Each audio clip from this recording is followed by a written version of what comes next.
სტუმარი ჟურნალისტი ეკა შეხარ ადამიანი რომელსაც ძალიან ბევრი წლის განმავლობაში რომელიც თვალყურს ადევნებდი ხო დიდი ხნის განმავლობაში ამ ეგრეთ წოდებულ პიჯაკების საქმეს და შენი ფილმი რომელიც არის მომზადებული მაინტერესებს შინაარსობრივად რას მოიცავს ეს საქმე ბოტოქსების იქ რაღაც დასახელებული ამბების შვილის სწავლის საფასურის გადახდის გასახდომის პროცედურების მიღმა, რაზეც გველაპარაკება ჩვენ პროკურატურა, აი რა არის რეალურად ეს საქმე, იმიტომ რომ ამ წუთამდე ჩვენ წეღანაც ამაზე ვსაუბრობდი წინა ბლოგში გიგისთან ერთად, რომ არ ვიცით სტანდარტი რა არის, რისი უფლება აქვთ სახელმწიფოს პირველ პირებს და რა შეიძლება ჩაეთვალოთ მათ ბიუჯეტის პირადი მიზნებისთვის გამოყენებაში.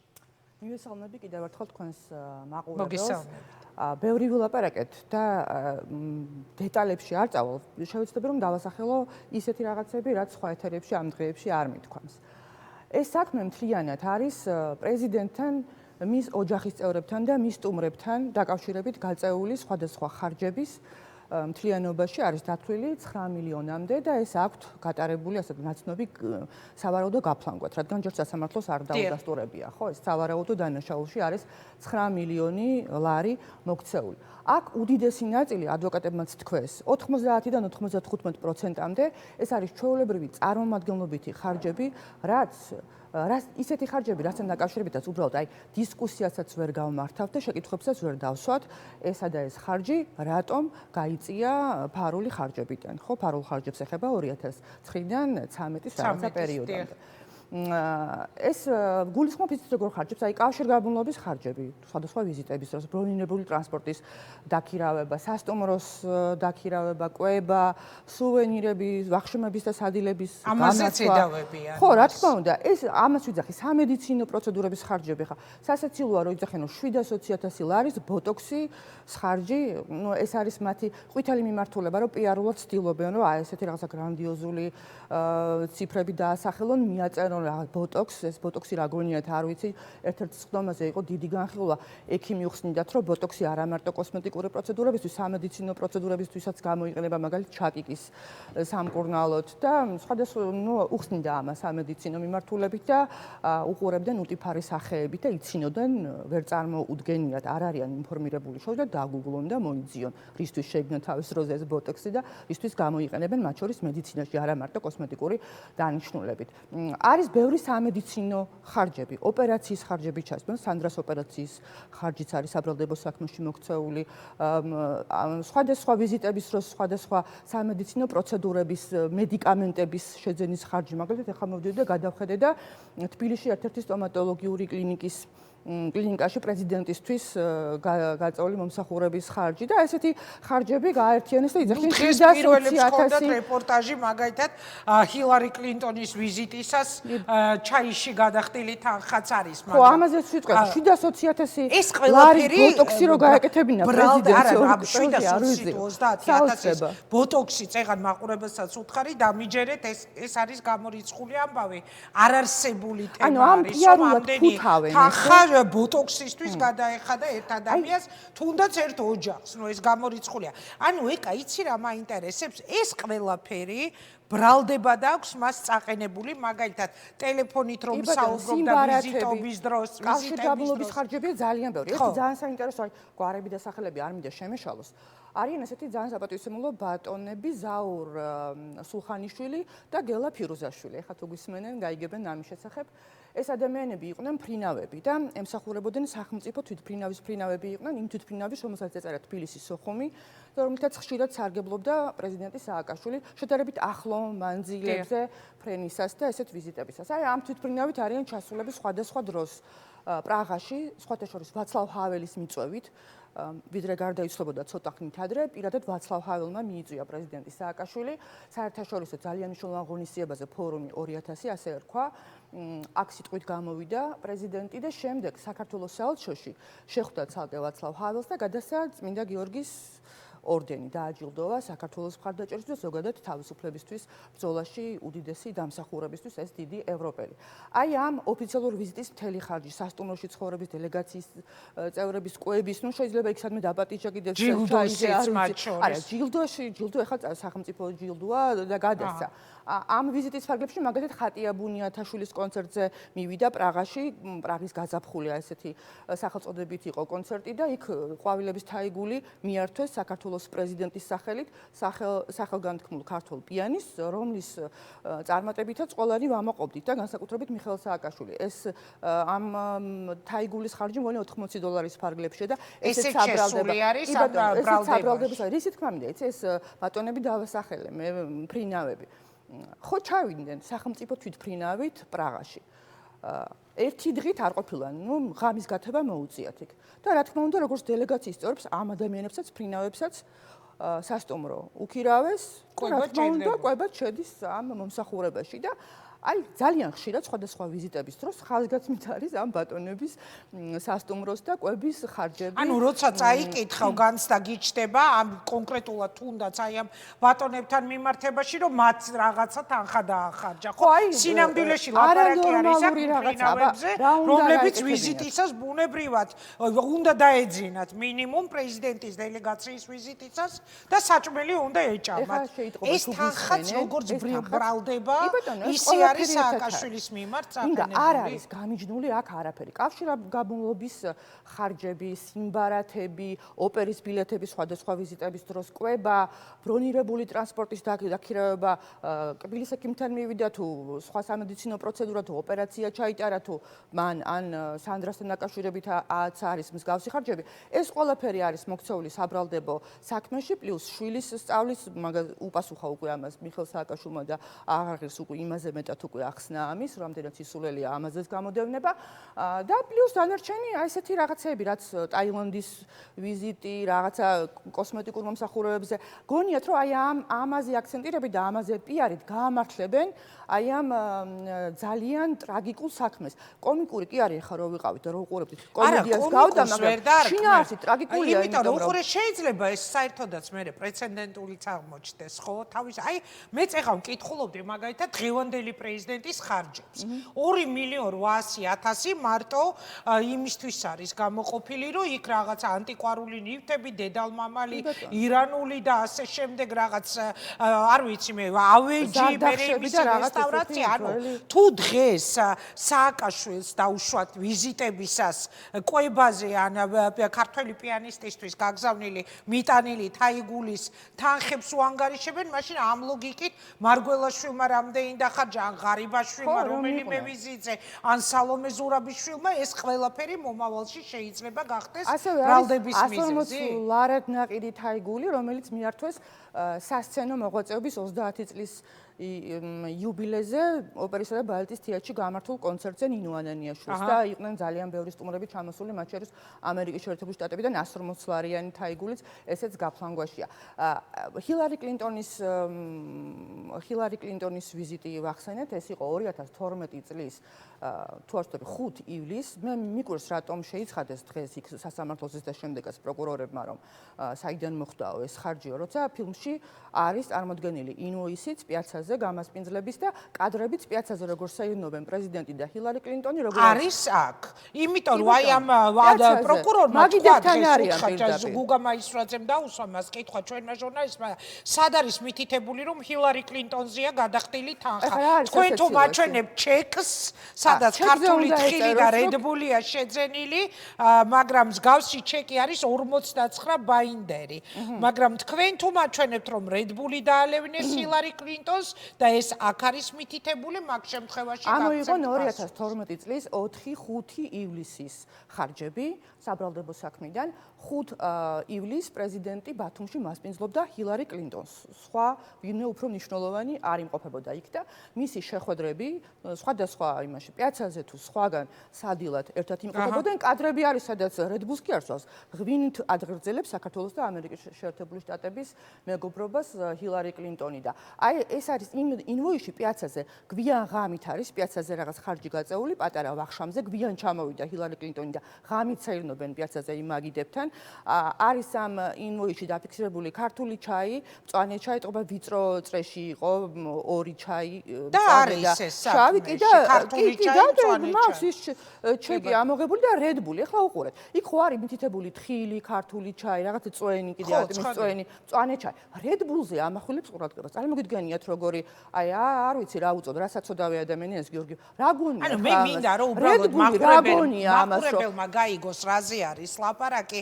აქ საუბარი არის ყველა იმ გადახდილ თანხაზე და ჩეკებზე, როგორც პროკურორი ლაპარაკობს, აი ეს ჩეკები არის, რომელიც ასახავს მაგალითად ქართულ თხილში გადახდილ 12 ლარს თუ რაღაცას. და Red Bull-ზე რატო აკეთებს აქცენტს? რა გონია რომ Red Bull-ის დალევა ტეხავს და რაღაცა ის არის, რომ მარიხუანის გაშენებას აპირებდა ბიძინა ივანიშვილი მთელ საქართველოში და ამათ Red Bull-ი რა გონიათ? მაინც და მაინც რატო გონია რომ Red Bull-ი თქვათ მიშა იყო, კიდე ვიღაც იყო და თქვათ კიდე სხვა პირებიც ესწრებოდნენ ალბათ და ჰილარი კლინტონი ახლა რა იციან ეს Red Bull-ი იქნებ მიშამდალია და არა ჰილარი კლინტონმა, ხო? აი რატო ჩაეზია ამას, მაგრამ აი ეს რაღაცა ძალიან ვულგარული და რაღაც საწოდავი ჩაჭიდებები აქვს, რაღაცა ისეთი თქვან, აი ჰილარი კლინტონმა დაადასტუროს რომ იმით Red Bull-ი დალია. სტაფილოს წვენი უნდა დაელია ეთყობა. ხო, ეს ძალიან დიდი მასალაა, მე შემთხვევით არ გთხოვე რომ ჩვენი სტუმარი ყოფილიყავი, მაინტერესებს ვინაიდან შენ დეტალურად იცი ეს საქმე, ეგრეთ წოდებული პიჯაკების საქმე, რომელიც მას დაერქვა, იმიტომ რომ შედის ეს თემაც, ცხადია აი ამ ბრალში, მაინტერესებს როგორ ფიქრობ, რამდენად გამყარებული აქვს მტკიცებულებებით ეს საქმე ბრალდებას, თუ ეს საქმე თქვა წავიდა სტრასბურგში, ხო? გაცდა საქართველოს ფარგლებს. აი მე რა ხდება? ბატონო თავზე დაემხობათ ხო და აი მე რა ხდება იმ ინფორმაციიდან რასაც შემფლობ. ხო, ამ ინფორმაციიდან გამომდინარე უნდა ვთქვათ, რომ ეს ხარჯები ეხება დაფარული ხარჯები არის. გასაიდუმლოება მოხდა 2009 წლის გაზაფხულიდან აგვისტოს ომის შემდეგ. ეს იყო საკმაოდ მძიმე პერიოდი. ბრიუსელში არის ძალიან ავტორიტეტული ორგანიზაცია, საერთაშორისო კრიზისების აცილების ჯგუფი. ხო, ვიცით ეს? მისი დასკვნა არის გამოცემული 2009 წლის ივნისში, რომელიც პირდაპირ მიანიშნებს ახალი საომარი მოქმედებების შესაძლო განახლებაზე და რუსეთის მხრიდან მოსავალ პროვოკაციებზე. გაფრთხილებები იყო პირდაპირ ჩვენი მოკავშირეების. აქ შიგნითაც იყო დაძაბულობა, მუხროვანის ამბოხი იყო, ტერაქტები იყო 2009-ში და 2000 რა გასაკვირია რომ ეხა პრეზიდენტის და მისი ოჯახის წევრების და სტუმრების ხარჯები გაასაიდუმლეს იმ პერიოდში, როცა რუსეთი ხარჯავდა უზარმაზარ თანხებს პროპაგანდისტულ ომში საქართველოსთვის, რომელიც აგვისტოს ომი დაებრალებინათ საქართველოსთვის, სამწუხაროდ მე ეს განახორციელა და ეს თავარი საპროპაგანდო მიმართულება იყო ქართული ოცნების რომ ომი მიშამ დაიწყო, ანუ საქართველოს დაიწყო და პირდაპირ ფიზიკური განადგურებით ემუქრებოდა პუტინი მიხეილ სააკაშვილს. მიხეილ სააკაშვილი ხო არ იყო რაღაც რიგითი პრეზიდენტი, სალომე ზურაბიშვილი ხო არ იყო და გიორგი მარგველაშვილი, მას ჰქონდა სერიოზული შეჯახება, რეგიონალური ლიდერია და მან გაუწია მისი მეთაურობით გაუწია საქართველოს შეერაღებული წინააღმდეგობა რუსეთის ფართომასშტაბიან სამხედრო ინტერვენციას. აი რა გასაკვირია, რომ ინფორმაცია მასთან დაკავშირებით გაესაიდუმლოებინათ, როცა ამ ფილმზე მუშაობის დროს სხვათა შორის მე ველაპარაკე სხვადასხვა ინფორმირებულ პირებს, წინა ხელისუფლების მაღალ ჩინოშებს, მათ შორის ეკა ტყეშელაშვილსაც და დამიდასტურეს, რომ ნატოს წევრი ქვეყნებიდან ჩვენი პარტნიორებისგან მუდმივად იღებდნენ სიგნალებს და გაფრთხილებებს, რომ სხვადასხვა ვიზიტების დროს იყო გარკვეული საშიშროები მოსალოდნელი პრეზიდენტთან დაკავშირებით. აქ პრეზიდენტის უსაფრთხოება იყო ამ ხარჯებში ზუსტად ჩადებული. ანალოგიური ხარჯები, თქვათ უცხოეთში ვიზიტებზე, როდესაც აქცენტირებს ხო პროკურატურა. ანუ მე და თქვენ შეგვეძლო ეს ხარჯები გამოგვეთხოვა, გავცნობოდით და გქონდა და წარმოდგენა. სხვადასხვა ქვეყანაში რომ ჩადის პრეზიდენტი, რომელ სასტუმროებში ჩერდება, რომელ რესტორნებში დადის, საჩუქრებს ატყიდულობს, ვინ არიან მისი სტუმრები და ასე შემდეგ, ეს ინფორმაცია იყო ღიად. ახლა ინფორმაცია არის ძალიან მნიშვნელოვანი რამ, ხო, ესეთი სამიზნე როცა ყავთ და პირდაპირ ფიზიკური განადგურებით ემუქრებიან. კიდევ რომ მოვასწრო თქმა, ესეთი ხო და იმისი თქმა მინდოდა რომ თუ მივყვებით იმას 95%-ია ამ თანხების რას ეხება, ეს არის პრეზიდენტის მთელი აქტივობა, რასაც ის აგვისტოს ომის შემდეგ ძალიან დაუღალავად, ენერგიულად და ძალიან აქტიური იყო, ხო? ძალიან ბევრს აკეთებდა, რასაც მთელი მისი აქტივობები რაც უკავშირდებოდა არაღიარების პოლიტიკას, ევროინტეგრაციას და უსაფრთხოების პოლიტიკას. ეხლა იმაზე ხო ვისაუბროთ, იქ პრეზიდენტმაც თქვა, რომ ბაიდენთან შეხვედრა არაერთხელ, ობამასთან პირისპირ შეხვედრა, ხოთეში ტრამპთან შეხვედრის დროს გაკეთებული პატარა ბრეიკის დროს სადილის ხარჯიც არის ამ საქმეში. მოქცეული მაშინ ტრამპი არ იყო პრეზიდენტი და ის ვიზიტი იყო, როცა ტრამპ ტაუერის აშენების თაობაზე. ერთი ძალიან საჩოთირო ეპიზოდია, ამას მოვყვები, ფილმშიც არის, მაგრამ კიდევ შევახსენებ თქვენს მაყურებელს. სანდრა რულოსთან დაკავშირებული ხარჯებიც არის ერთი ნაწილი, პირველი ლედის აქტივობებს უკავშირდება ამ საქმეში. მათ შორის არის ბევრი წიგნები, ზღაპრები, მაგალითად, სამი გოჭის ზღაპარი, კონკია, სხვადასხვა ზღა, ოქროს თევზი და რაღაც ესეთები, რასაც არიგებდნენ სოციალურად დაუცველი ოჯახების, ბავშვების მონახულებისას, ბავშვთა სახლების მონახულებისას და სანდრას ჰქონდა ძალიან კარგი პროგრამა, სხვათა შორის ახორციელებდა აზერბაიჯანის პირველ ლედისთან ერთად და რამდენიმე წლის მანძილზე ხდებოდა გაცვლა მზრუნველობას მოკლებული ბავშვების, ქართველი ბავშვები მიდიოდნენ აზერბაიჯანში დასასვენებლად, მეჰრიბან ალიევას სტუმრები იყვნენ და ისინი უწყობდნენ ექსკურსიებს აზერბაიჯანში და პირიქით აზერბაიჯანელი ბავშვები იყვნენ სანდრას სტუმრები, აქ დაატარებდნენ ექსკურსიებზე, აქ ცხოვრობდნენ, ეცნობოდნენ საქართველოს და მიდიოდნენ მერე საქართველოზე შეყვარებულები. ამ ბავშვების გამასპინძლების ხარჯი, უდედმამო ბავშვების, ბაქოს პირველი ესეთი მზრუნველობას მოკლებული სკოლიდან იყვნენ წამოყვანილები, ლიმონათის, ატრაქციონების, კანფეტების, შოკოლადების თანხები ასე ჩამოთვლილი არის პირდაპირ ამ საბრალდებო საქმეში. ქართული ოცნება ეს არის პირდაპირ რუსული პროექტი და ამ საქმითაც დასტურდება ეს რისთვის დევნის მიხეილ სააკაშვილს. ქართულობას ართმევდნენ, ხო ქონდათ ესეთი ცნობილი რაღაცი კიდევ ერთი მითი სასაცილოა ქართულოს სტუმარმასპინძლის ქვეყანაში ობოლი ბავშვების გამასპინძლებისთვის ჯიან და აპატიმრებენ. მოკლედ ძალიან ბევრი ამბავი არის აი ამ საქმეში მოქცეული, რომელიც მეგობრებო, დამიჯერეთ ცოტათი მეც გავერკვი ამ საქმეში და ღიმილის მომგვრელია ხშირ შემთხვევაში ისეთ ფაქტებსაც შეიცავს თავის თავში ეგრეთ წოდებული პიჯაკების საქმე. ანუ ბევრ სხვა თემაზე შეიძლება ედაო პრეზიდენტს, პრემიერს, შეიძლება ედაო მაღალი თანამდებობის პირს, მაგრამ ეს არის ის ხარჯები, რომელიც აუცილებლად გასაწევი ხარჯებია. ნუ ძირითადი მაინც რასაც მე გავეცანი. განსაკუთრებით როცა არის აქ საუბარი აი ამ ტიპის ფაქტებზე, ეხლა ეკა რასაც ყვებოდა, როდესაც ჩვენ ვსაუბრობთ იმაზე, რომ ამ ეგრეთ წოდებულ პიჯაკების საქმეში შესული არის მაგალითად ჰილარი კლინტონის ვიზიტისას ჩაიში გადახდილი ფული ან და აზერბაიჯანიდან ჯონ მაკეინის რესტორანში გამასპინძლების ხარჯი, ასევე ლინსი გრემთან და ძალიან გავლენიან მაშინდელ სენატორთან ლიბერმანთან ერთად რესტორან მარსელში მოიკითხონ 2012 წლის 7 სექტემბრის ინვოისებში და ნახავენ იქ რამდენიმე ინვოისია რესტორან მარსელში გადახდილი და იქ ამ მარსელში მაშინ რომ შედგა ზუსტად სადილი და სტუმრები იყვნენ სენატორები, ამას ადასტურებენ იქ დამსწრეპირები, მათ შორის ფილმშიც არის რომ ხატია დეკანოიძე ადასტურებს. მიშელ ლეგრანი იყო იმყოფებოდა ბათუმში, გვახსოვს ერთ-ერთი ბოლო მისი კონცერტი იყო თამარ გვერდწელთან ერთად რომ გამართა კონცერტი პიაცაზე, ჩასული იყო პრეზიდენტი, ხოთეში პატრიარქიც ესწრებოდა ამ კონცერტს, ერთად შეხვდა პატრიარქს და მიშელ ლეგრანს პრეზიდენტი, მერე გაიშალა პატარა ვახშამი, იქაც თხილი, ატმისწვენი, ეს ყველაფერი არის ასევე გაფორმებული. ეს გამახსენდა მიშამ თქვა, რომ ჩემი საყვარელი კომპოზიტორიაო მიშელ ლეგრანი და რუსთავის ციხის დროს მეგობარმა მანქანაში ხმამაღლა ჩართო და ისე მესიამონა რომ მომესმინა რადიატორზე ავძვერია და აი მიშელ ლეგრანის გამასპინძლებისთვისაც ხართ დაპატიმრებული ახლა პუტინის ტყვეობაში ბატონო მიშა. ამასაც ახლა მადლობა ეკა წამალაშვილი, ძალიან საინტერესოა თავისთავად ეს საქმე და მე გადაცემის მსვლელობისას შემთხვევით არ ვთქვი ის, რომ მაგალითად სულ ბოლო ერთ-ერთი სკანდალური რაც იყო მედიაში გავრცელებული, გაშუქებული, ეს იყო ის 2.800.000, რაც სალომე ზურაბიშვილის ხარჯებს უკავშირდებოდა. ჩვენ ჯერ არ ვიცით, არ დაუთვლიათ შესაბამის ორგანიზაციებს სხვა მაღალი თანამდებობის პირების ვიზიტებზე ან რაღაცა ხარჯებზე რა თანხები არის ზოგადად წასული და ეს ყველაფერი ერთობლიობაში იმაზე მიანიშნებს, რომ თუ სააკაშვილს აი ამ კონკრეტულად პიჯაკების საქმიდან გამომდინარე ედავება დღეს პროკურატურა, ასევე დიდი წარმატებით მომავალში შესაძლებელია უკვე სხვა მაღალი თანამდებობის პირები, ვინც დღეს არიან ამ პოზიციებზე, ვიხილოთ დაპატიმრებულები. უნდა დავასრულოთ ეკა მოკლედ თქვი ძალიან. 2800 ლარად შეძენილი საწოლი, რომელიც დგას ავაბის რეზიდენციაში, ასევე ხარჯი არის გაფრანგვაში.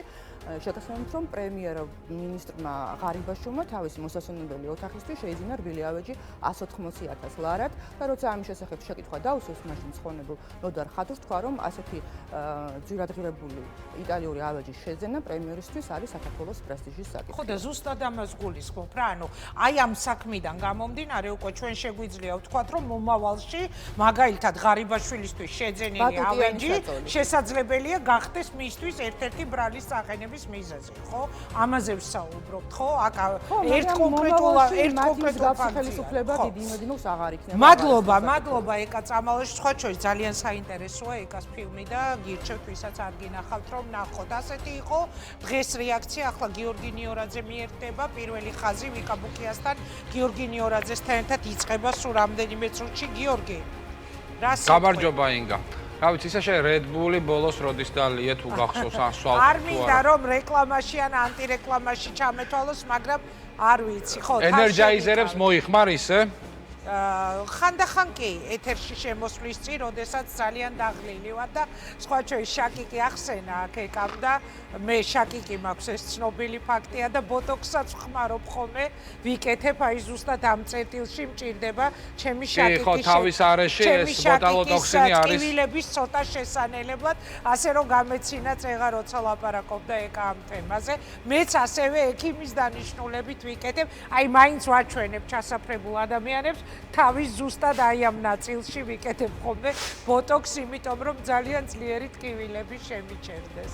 ხო, მედიცინის მიერ ბოტალოტოქსინი შაკიკის დროს არის ძალიან მოწოდებული და აღიარებული სამკურნალო საშუალება. მოდი ხა სერიოზულად რომ გადავიდეთ ხომ გადაცემის დასაწყისში ლექსოსთან მიმართებით აღნიშნე რომ ვიბრძვით და კედელს ვეჯახებითო და მართლაც ეს არის ყველაზე მძიმე განცდა თვალი გაუსწორო უთანასწორობას და მე ჩემსავით მწამს რომ ეს კედელი აუცილებლად დაინგრევა. სამართალი იქნება დღეს პირველი ხაზის მთავარი თემაც, რას ფიქრობს მიხეილ სააკაშვილის დღევანდელ პროცესზე მისი დედა გიული ალასანია, რომელიც თაიგულების და პიჯაკების საქმის ერთ-ერთი ფიგურანტია, ასევე საზოგადოებრივ ჭრილში ვიმსჯელებთ იმ ბრალდებებთან დაკავშირებით, რასაც დღეს პროკურორებისგან ვისმენთ, ნანუკა ჟორჟოლიანი, გია ბუღაძე, გიგი თევზაძე იქნებიან ჩვენი გადაცემის სტუმრები და ასევე ამ ქვეყნის ერთ-ერთი ყველაზე წარმატებული არქიტექტორი გიორგი ხმალაძე, რომელმაც სააკაშვილის დაფინანსებით ჰარვარდში ისწავლა. ვისაუბრებთ იმაზე, თუ როგორ ცვლიდა სააკაშვილის სტიპენდია ჩვეულებრივი ადამიანების ბედს და ამ კონტექსტში განვიხილავთ მისი ვაჟის სწავლის დაფინანსებასაც. რამდენიმე წუთში ვართ პირდაპირ ეთერში და ვფიქრობ ძალიან საინტერესო პირველი ხაზი გვექნება. წარმატებულ ეთერს გისურვებ, გიორგი, წარმე კიდევ ერთხელ ვიტყვი, რომ დღეს ძალიან მძიმე დღეა TV პირველისთვის და პირველ რიგში ძალიან მძიმე დღეა ლექსო ლაშქარავას დედისთვის. სამწუხაროდ მან სიცოცხლეში ვერ მიაღწია სამართალს 5 ივლისის თაობაზე, 5 ივლისი და რამდენიმე დღეში გარდაიცვალა და ჩვენ ჯერჯერობით ვერ მივაღწიეთ ლექსოს სამართალს. მადლობა შენ, მადლობა მაყურებელს, რომ იყავით ჩვენთან ერთად. ასე ვითარდება პროცესები ჩვენს ქვეყანაში.